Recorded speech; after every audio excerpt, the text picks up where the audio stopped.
The Business Oddcast. Hello and welcome to Oddcast 15. And this week we're going to be discussing reunions, the trauma, the fun, the insights. We're already laughing, not even through the intro. But before we get there, before we unleash all of that trauma and insight, let's introduce ourselves. I'm Stuart Morrison, and this is Hannah Logan.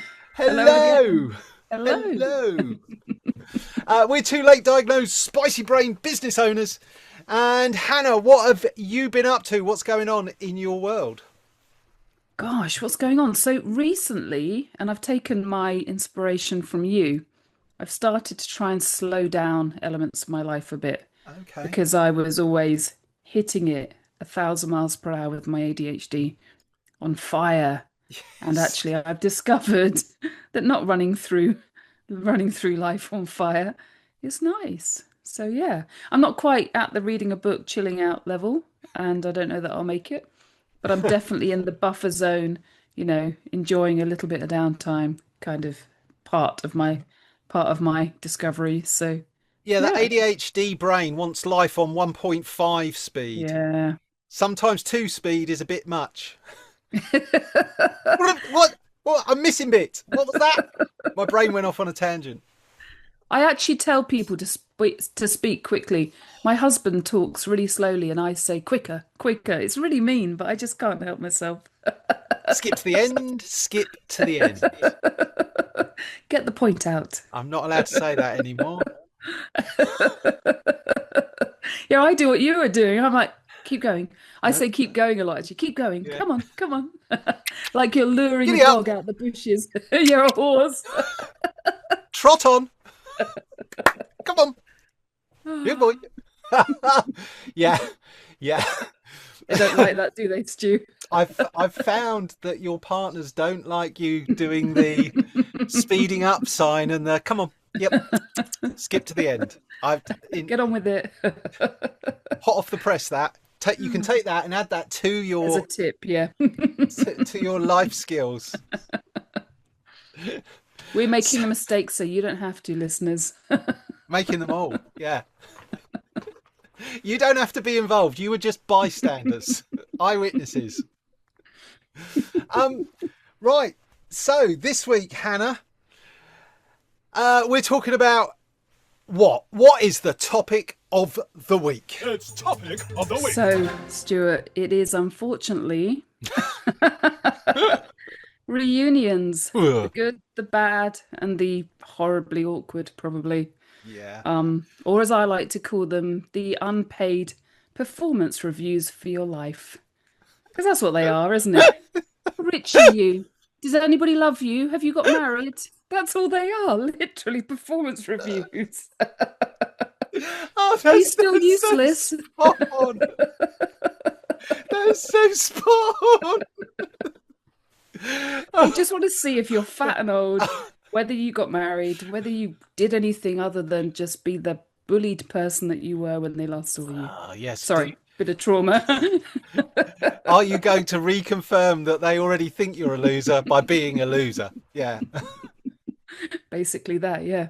So they're good fun, apparently. So we're discussing reunions. Reunions are meant to bring people together to reconnect, to laugh and share memories of past good experiences that you've shared together or not.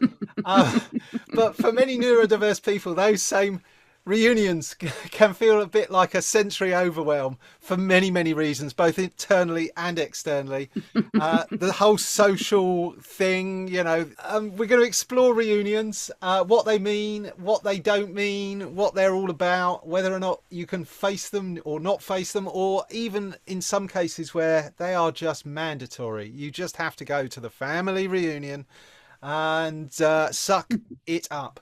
So to help you with the suck, let's get on with it. I'm really selling this topic. Let's get on with People it. are like, delete. So, Hannah, let's instead of let's wandering in ankle deep and testing the water, let's bomb from the deep end off the high board. Proper, no bombing just in the deep end. all in one. Doesn't matter how cold the water is, we're going in. Full total submersion. What does the word reunion bring up for you? What does it bring up for me? It brings up this kind of comparison Olympics thing. I'm proud to say right here, right now, I've got to 51 years old. I have managed, like a legend, to dodge every reunion request. Actually, you mentioned family reunions. I can cope with those because half of them are spicy like me. So I'm in amongst the pool of oddbods. School reunion, the only people that turn up are the ones that are winning their idea of winning at life. If I go along to that, then I'm just back in there. I'm basically going back to that kind of flashback of wishing they'd pick me on the netball team. Oh, the That is all it is. psychodrama. Oh, the psychodrama. Yeah. Just standing there hoping that they won't pick they pick the kid with no arms and legs before they pick me on the netball team. So yeah, I don't want to go back to that. It's a little bit like putting on wet socks. Doesn't matter how many times you put on wet socks, you're never going to enjoy wet socks.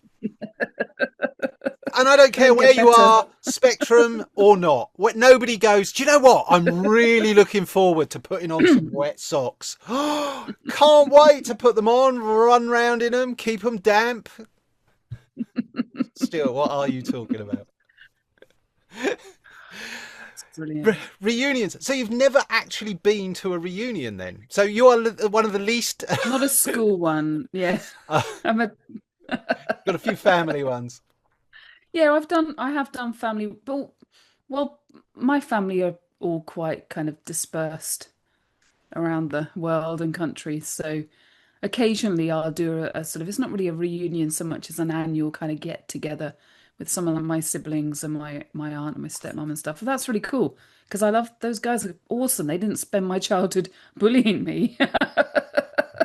Hang on a minute. Get together reunion. You know, you say tomato, I say spicy, chili. No, I get you. Well, Yeah. when you know people and it's just been a period of time since you last saw them. Yeah. Months, maybe a year or two. It's a lot easier. The disconnect, the disparity, the lining up of the lifestyles is less of a cold bucket of water bombing in from the deep end. The ice bucket challenge without any charities involved. Yeah. So no school reunions, no work reunions, no kind of ex-colleagues, because a reunion could be a one-to-one. It doesn't have to be a room full of people. That's true. So I had a call with somebody a few months back who was a guy that I really, and I don't mean in a love interest way, but I just adored him at school. He was, again, he's very spicy. I think I probably knew that at the time. He's an incredible writer. And he was part of my little tribe of people that I felt, that I counted as friends. I think we connected on LinkedIn about writing, and then we kind of bonded over that, and we had a chat. We talked for about 2 hours, and actually so that's a reunion of sorts. And that was really nice, but it's because I got to pick. That's not a room with the potential to be a load of sharks in there as well, is it? It's not like chucking me in the pool. There's going to be some goldfish, but there's also going to be some predators. Let me give you a thought. I think there are 2 types of reunion, and you could say this is welcome and unwelcome, but there are 2 types. There is intentional reunions where everybody decides we're gonna meet up, and the unintentional reunion of coming across someone or a group of people that you've not seen in a while, and it's almost like the universe goes, remember these people? They weren't too bad. Yeah. Either in a social or a work situation, coming across somebody that you've got a shared past, it can be pleasant going, oh, what are you up to now? Oh, really? Oh, that's interesting. Especially when there's the Scott. I think there are 3. I think there are 3 categories. There's the intentional reunion, there's the unintentional reunion, and then there's the fucking school reunion. And I use that word like that because I don't think is there anyone anyone who has gone, do you know what? I can't wait for the school reunion. Oh, I can't wait to tell them what a big, fat, ugly, misshapen blob of a human waste of a life spent like nothing. I've done nothing. I've gone nowhere. I haven't even got any. I've just. I don't think anyone's looking forward to a school reunion. Do you know what? Actually, you've just given me a flashback. In my early 20s, and I was rocking it career-wise. I was working for a film company. I was in my prime. I'm working out every day. I was looking as good as I'm ever going to look. And winning at a job. There is a part, I remember at that time, there was a little bit of the rumblings of, should we have a reunion? And I was like, absolutely yes. I'm as hot as I'm ever going to be. I can say like, yeah, when I worked with Jeremy Clarkson or, sorry, whatever, anybody's name the other day, and people be like, oh, wow, she's winning. If I go now, they're going to be like, oh, Hannah put on about 5 stone and just looks a bit sad. No one wants that. Didn't live up to your early promise. Yeah, there has been one. There was a tiny window of opportunity where I was winning on all levels, pre-kids. Maybe that's the thing right there. Pre-kids, that's the clue. Had a bit of money, yeah, all of it pre-kids. And I thought, come on, guys, somebody make a reunion. This is the time. I'm ready. No, now they want to do it now when, when it's not, I'm not so.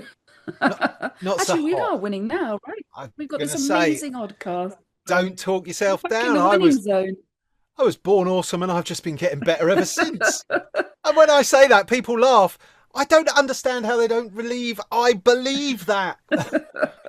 It took me 10 years of people dimming my light and a massive breakdown to turn around and go, do you know what? I DGAF about anyone's opinion.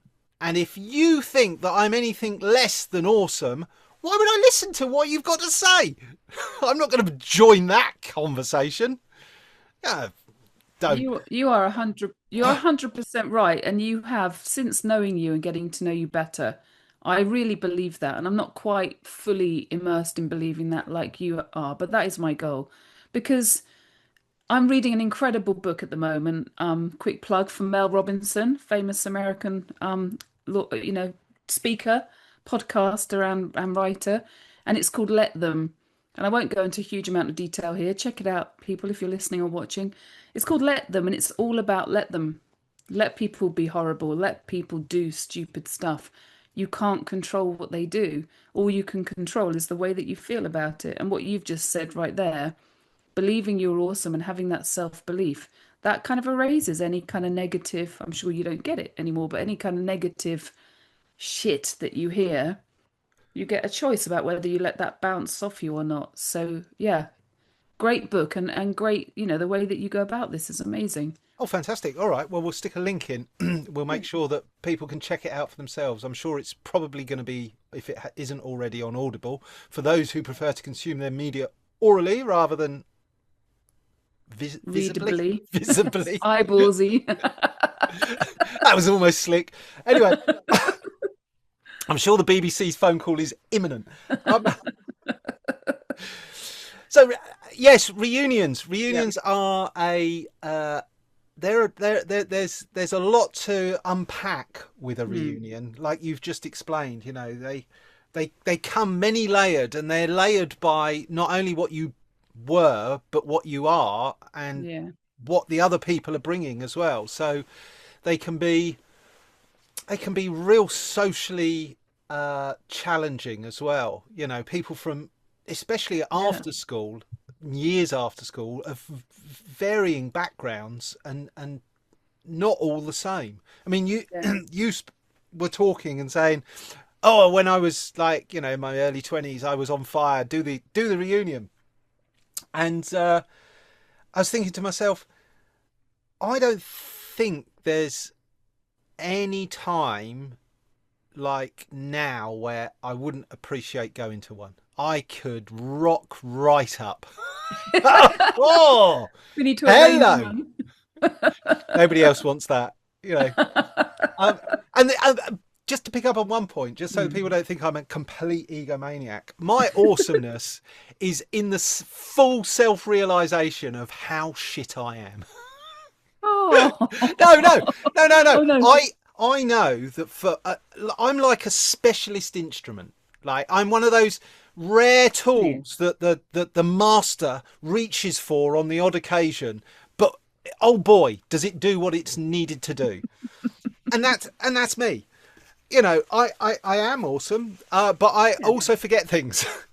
I also Unpredictably awesome. patchy, you know. And just those patches have been sort of contained behind barbed wire. We know where they are. Don't go too close to them. Don't get him over there. Don't get him near the barbed wire. So just to underpin that, I'm not a complete egomaniac. No, he isn't. I can confirm. Too self-aware of my own failings, which my children mock on regular basis. But you know, that's why you have children, isn't it? To underline your failings. Give birth to them, and they constantly remind you of all the things that they don't like. So the reunion itself can cause all sorts of apprehension and resistance. But the school reunion, I think, particularly has. There's a lot of social expectation around it. I mean, when I was at school, I spent a lot of my teenage years hiding, like at school, hiding. And I don't mean in a cupboard or whatever, but just making sure that I wasn't where my bullies were. Yeah. Constantly on alert, constantly looking over my shoulder, constantly aware that I was one comment away from, you know, a confrontation. And a lot of it was physical, especially boys in a state comp. There was a lot of pressure at school, and then into my working at my apprenticeship again.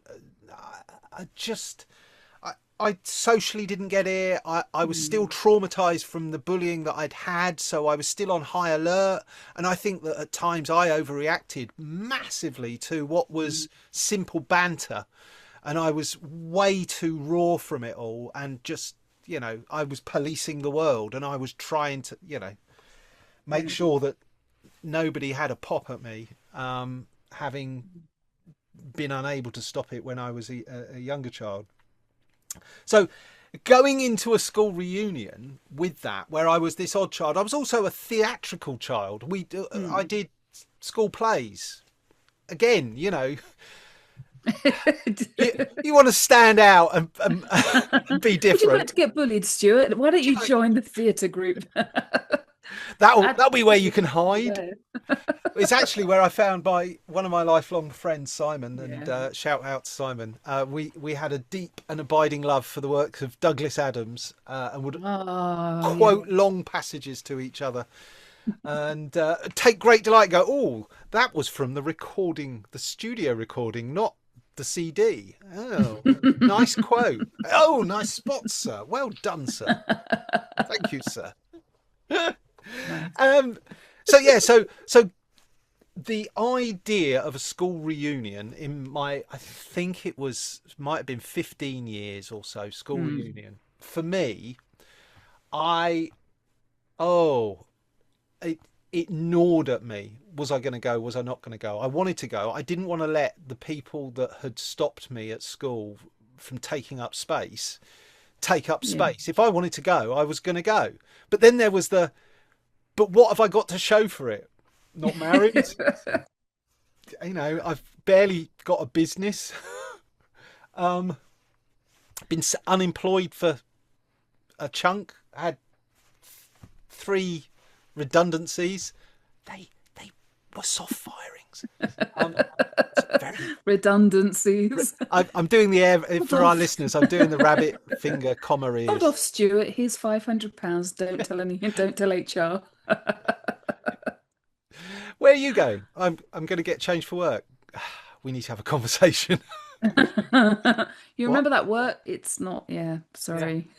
It's a complete side tangent. I was called in on a Monday and told, unfortunately, this can be your last month. What? We're moving.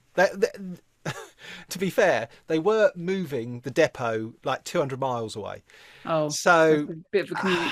but I think it was a convenient kind of like, oh God, we can get rid of him. I think they moved just to get rid of me. I was gonna say, was that they were like, okay, we've got to relocate to Norfolk. Stuart's a nightmare. I don't know what words to use to get rid of him, so let's just move. I get called into the charge hand's office and he says, unfortunately, yeah, we're going to have to let you go, make you redundant. Here's your final package, blah, blah, blah, you know. And obviously, we'll give you off as much time as you need to find another job. Autist brain. Thank you.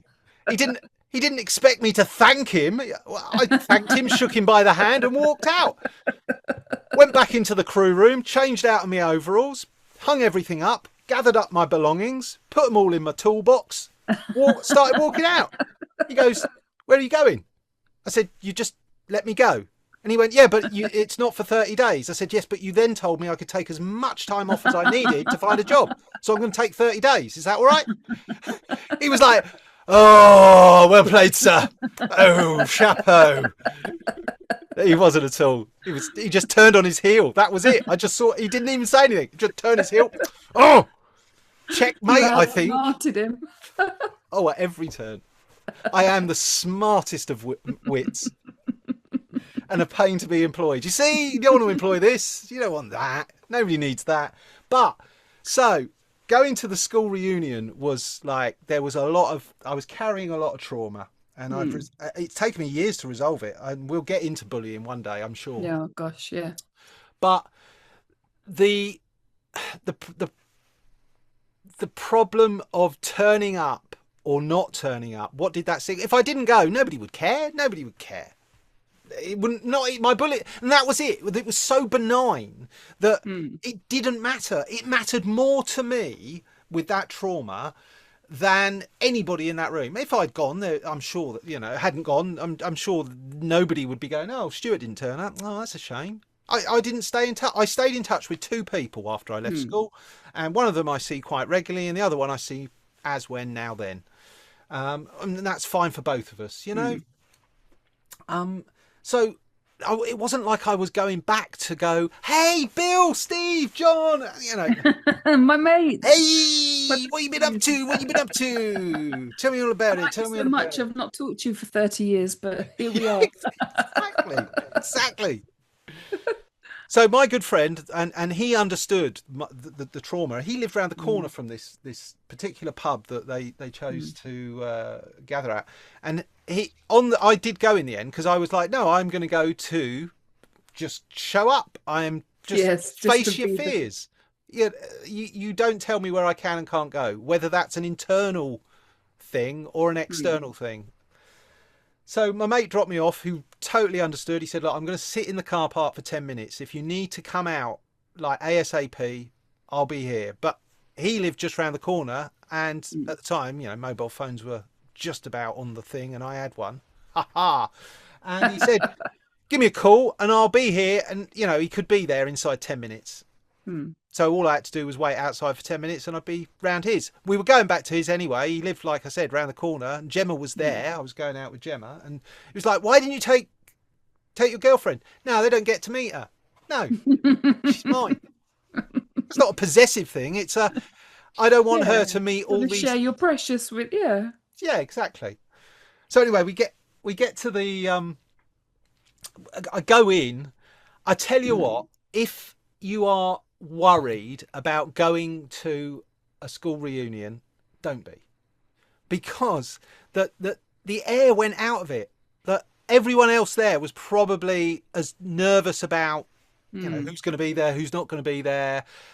You don't know what traumas they were going through, so they're carrying their, I was the idiot at school, I didn't get anything, I got 3 GCSEs and nothing else. So you don't know what's going through their head. Majority of the idiots that used to be my bullies weren't there. A lot of them, I've forgotten, were in the year or two above me, so were physically bigger than Oh, me. yeah. And so they weren't there.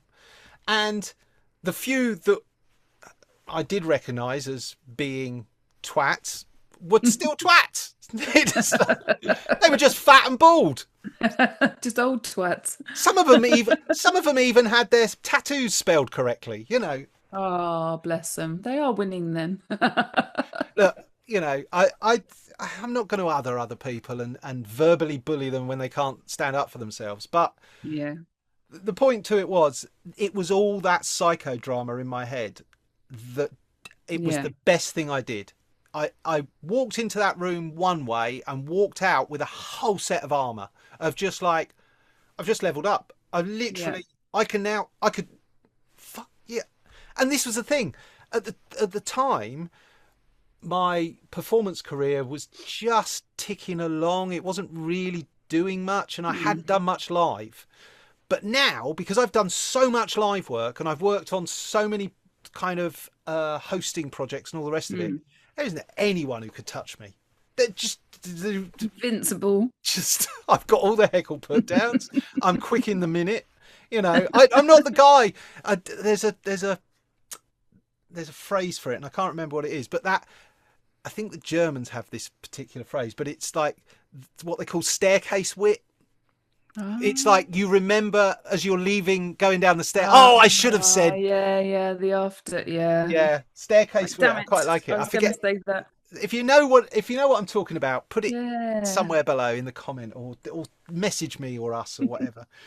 But the point was that particular reunion stood sharp in my head because it had so much resonance and emotion around it, and that the weight that I carried in the lead up to it just immediately dissipated. I think I stayed like an hour and a half. I met a couple of people. I was like, "No, I did like you. You were all right, and yeah, you would talk to me, but only if there wasn't anyone else looking." And you're like, "Yeah, you're limiting the damage to you." I totally get that. It's because school can, for some kids, be just surviving, which utterly brutal. Yeah. For me, it was, but you see, I'm the bloody minded kind of survivor of like, I won't take myself away from the trauma. I will face it down, stare it down. You're like that. Bring it on, trauma. the Tiananmen tank guy, you know, the Tiananmen Square tank guy. I am 2 bags of shopping stood in front of a tank going, just do it. It won't be any worse than whatever. Do you like? You know, here we go, Hannah and the tangent. Yeah. Do you think, so although I've not gone to a sort of organised reunion like you've just discussed, as you were talking, I'm remembering, I have bumped into, you know, people I was in the same year as at school, like 15, 20 years later, in the supermarket or whatever. And one thing that's really stuck with me, and you're right, I hear what you're saying about that kind of coming away with armour. I think for me at school, I know this isn't a school episode, but just a tiny bit about this. I think for me at school, a lot of it was because of the spicy nature of my brain. A lot of it was to do with rejection sensitivity and stuff. Or they looked at me funny, they hate me, you know. And I bumped into somebody that I would have put on my list, if I had one, of the people that made my life miserable at school, the bullies. But actually, I bumped into this woman, and she had a couple of cute little kids with us years ago. And she was like, "Hello, mate, how you doing?" And I was standing there a bit bitter, like thinking, "Mate, you like ruined my school home." But actually, as she spoke, she said, "Oh, school was brutal, wasn't it? I hated it there. I just didn't want to be there. My home life was rough." I'm not excusing bullies, because bullies are horrible, horrible, horrible. But we're not stupid enough to think that they haven't got a whole ton of their own stuff going on, which is making them absolutely foul. And that does not excuse behaviour at all. Anybody listening that's been bullied, it is brutal, and I totally hear you. But my point being, I think a lot of things at school, some of them were my perception. You know, I wasn't included. They didn't invite me to that party because they hate me. No, Hannah, you just weren't included because they didn't see you regularly, because you spent most of your lunch breaks in the geography department tidying the cupboards because you wanted to avoid the idiots. So, you know what I mean? As a child or a teenager, a young adult, I think a lot of my sadness and angst and stuff was linked to rejection sensitivity dysphoria, which I didn't know anything about at the time, Mm. and that got built up into bigger monsters in my head. And that's now when we mention a reunion, I'm like, hell no. But actually, as I hear you talking, I'm remembering actually I liked him, I liked her. I can picture you're saying you bumped into a couple of people. Actually, I liked them, they were okay. Actually, a reunion, I am sure, would be the same for me as you've just described. And maybe I need to organize one. That'll be my mission for 2026. Hannah's going to force a bunch of old people to get together. Well, the thing is, it's a lot easier these days with the advent of, firstly, Yeah, Friends Reunited, MySpace, and now latterly yeah, Facebook and the whole of social media. I mean, it's very relatively easy to find anyone these days yeah, that's who's true. tangentially connected to the internet. And if it's not Stalking them Facebook, online. they'll be on LinkedIn. Yeah, exactly. Um, so I think that kind of pressure is lifted because I think Yeah, a lot of people going to reunions these days just accept that everyone already knows everything, broadly yeah, yeah, speaking. yeah. Oh, Seen it all. yeah. And so therefore maybe reunions are a slightly more relaxed affair when everybody is Hmm. like, well, you've got two kids, your mum's in the hospital, you had a brain tumor Yeah. last Thursday. It's not the big reveal. It's not the big reveal at that point, is it? Because they've already got the background, whether you've told them or not. They've watched your marriage break down on Facebook. If you're that kind of person, I'm not like that kind of person.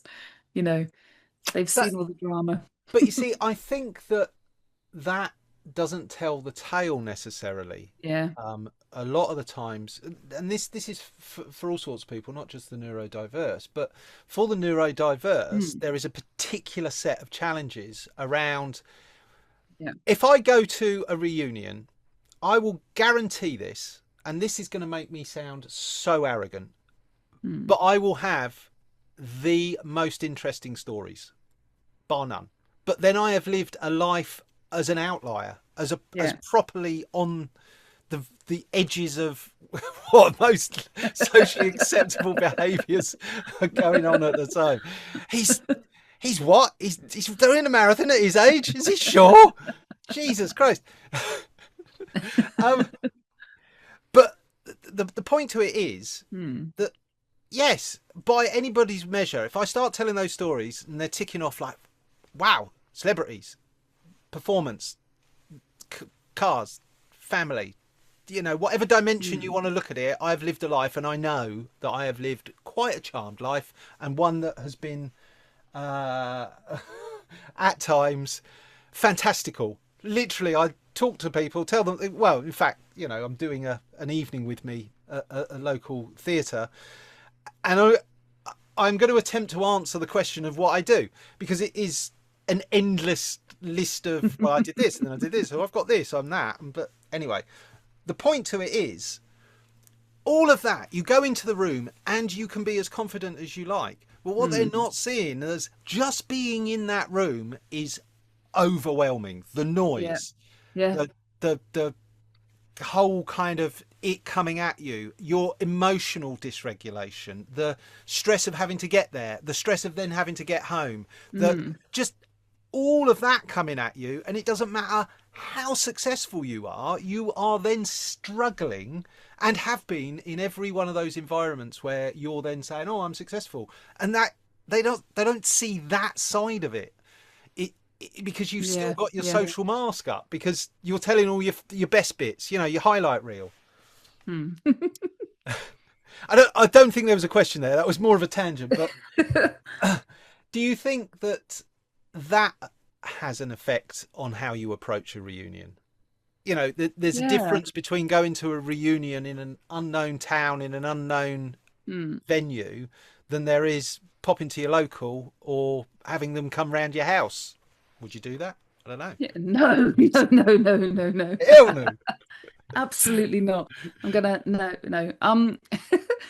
I think you've kind of nailed it.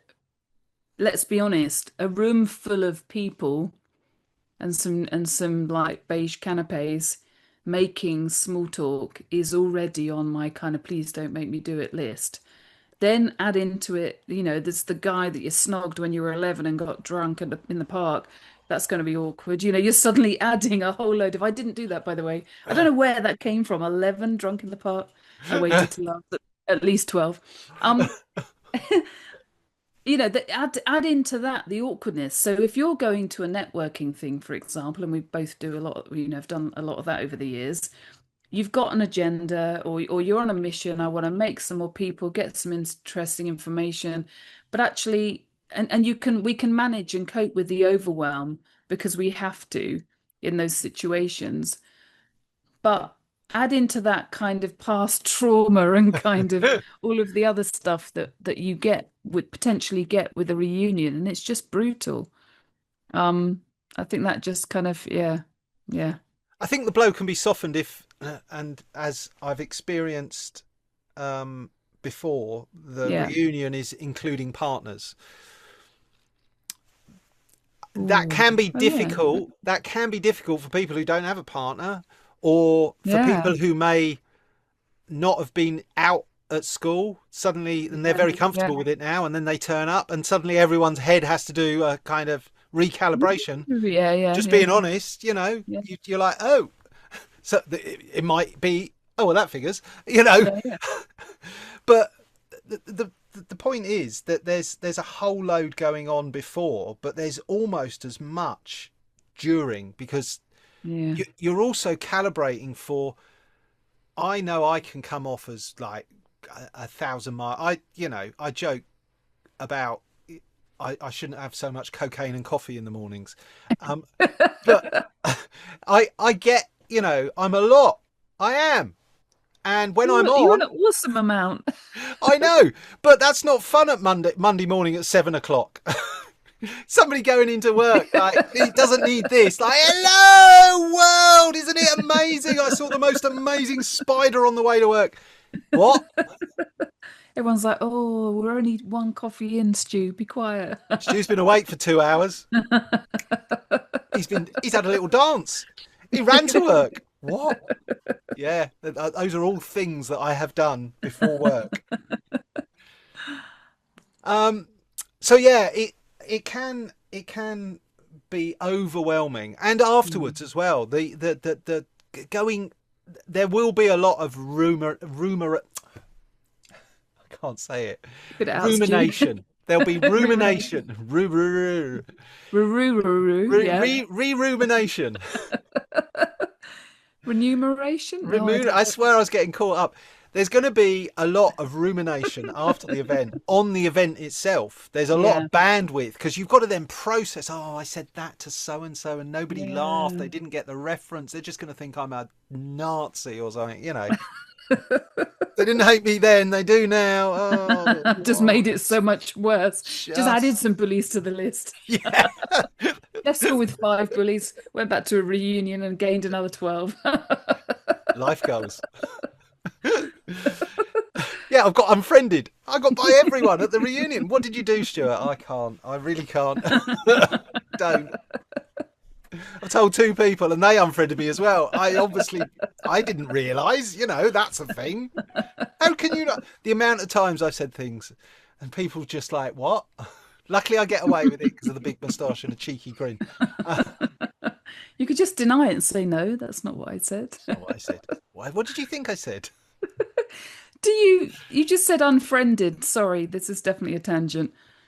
Have you ever been unfriended on Facebook, but you're blissfully unaware, and then you get offered up this person that you thought was your friend as a friend on Facebook, and you're like, what the hell? They were my friend. What happened? I'll let you into a little secret. I'm not keeping track. Oh, that's the answer. You've just got all the right techniques to not. No, I just haven't got the bandwidth to deal with other people. It's the people who block me. Block you? How? Why? Well, we'll get into that one day. Was it the death threat, Stu? No, the thing we will get into is the friend who leaves, quits the relationship, the friend's relationship, and either overtly or covertly doesn't tell you. Or so Oh, you never, losing it's but brutal. it's the covert ones that hurt the worst because you don't know why, Yeah, and yeah, you're like, yeah, what changed? Maybe it's yeah, because I didn't change and you did. yeah. Usually is that. Yeah, But does that mean, how does yeah, that ring? We'll get into that one day. yeah, I tell yeah. you. That's a topic for the future for sure. Oh, so many friends, so many Bring some tissue friend. to that I'm one. doing the air quotes. Yeah, exactly. I'm gonna need to lie Bucket for my down. tears. Dear. Wow. So, I mean, reunions, go, don't go. Is there any right answer? No, there isn't. But it is interesting that whoever you talk to, um, I'm going to make a sweeping generalization here. Anyone you talk to is nervous about going to a reunion because of the Yeah, whole social, where am I yeah, compared to absolutely. everyone else?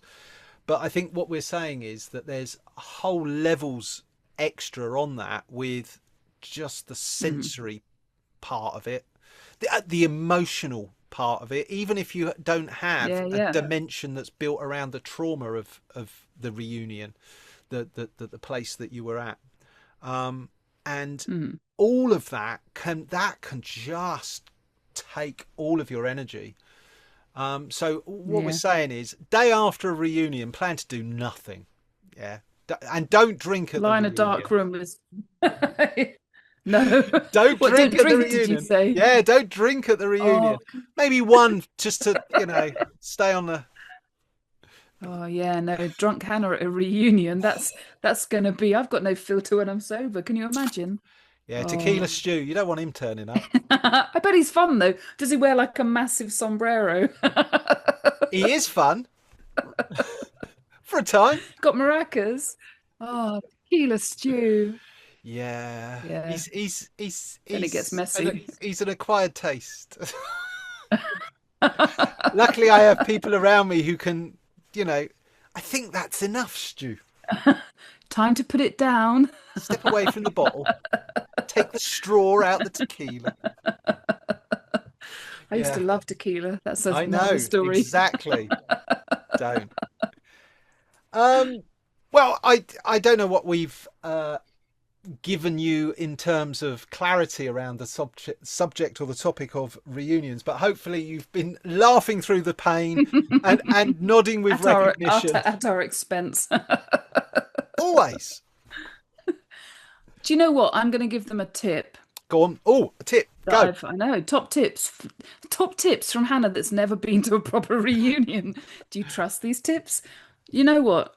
I think the key, reading between the lines of what we've talked about and the stuff I know about reunions, I think the key is to go there and remember that you've just got to have a really open mind. And it's not, when you step into whatever that building is, you're not stepping back into 20 years ago where, everyone's been mean to you after, hockey or something.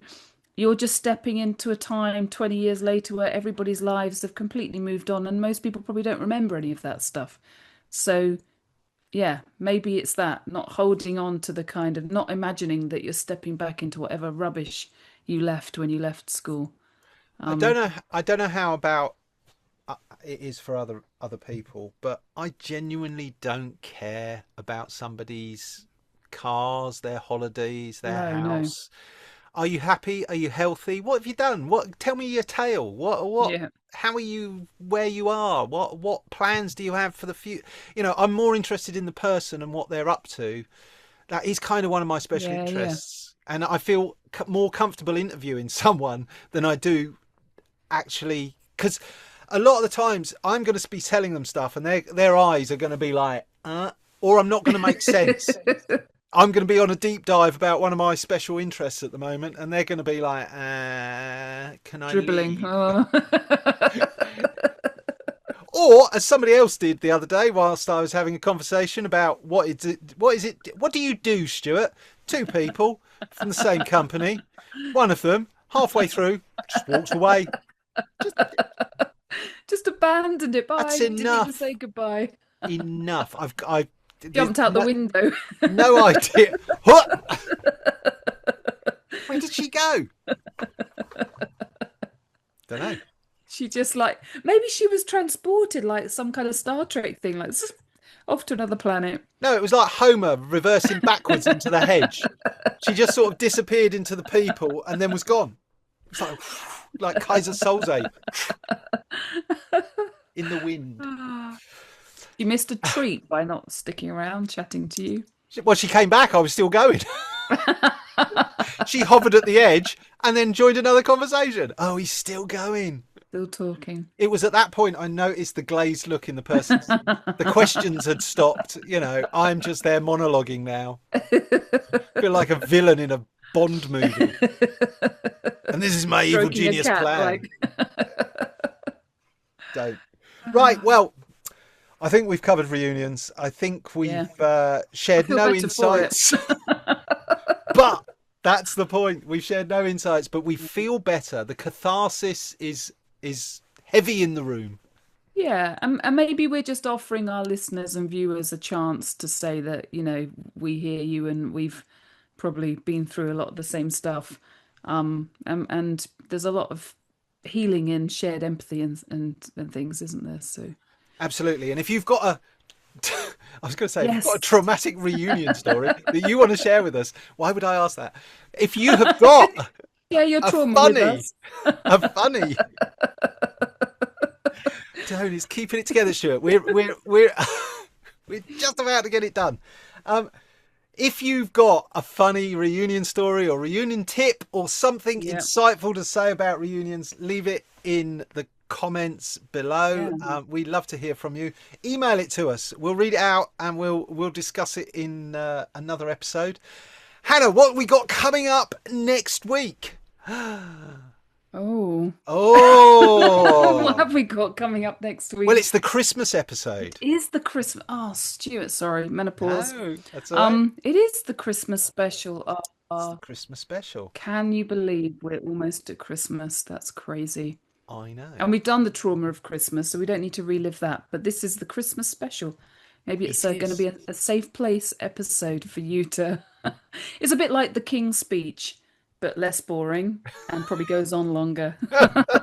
Slightly more tangenty. Very tangenty, less of... Yeah. Yes, it might be the 12 days of Christmas through the lens of neurodiverse. Why a partridge? What is ever? Can you eat a partridge? I've never asked. I've always wanted to know. Why is a partridge in? Oh yeah. But why is it in the pear tree? What's it even doing in there? It's ridiculous.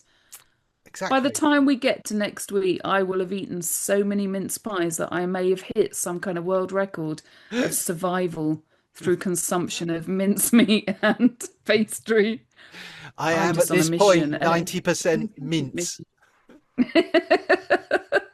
No, before we leave, I've got to, maybe we'll save this. We're going to explain what a mince pie is in the Christmas special, because for anyone who's not a British listener, they're going to be going, you put meat, it's a meat pie. Is it a cold meat pie? What? All will be revealed. Yeah, watch this space. Absolutely. Not okay. Listen to this space. Wherever you get your podcasts, like us, share us, review us, give us feedback, what you liked, what you don't like. We don't care. We just want to hear from you and know that we're not screaming in the void. Smash the like button, tickle the like button, headbutt the like button. And if any of this has been relevant to somebody you know, share it with them, tag them, link them up, put it on a memory stick and forward it to them. I don't know. Don't know what technology you're working with. Write it out longhand if you have to. Send a pigeon. We don't care. Just spread the word. Send a partridge. Right. We'll see you next week for the Christmas special. And that's all I've got to say. Thank you for listening. It's been a pleasure. It's been a pleasure as always. Bye. Bye.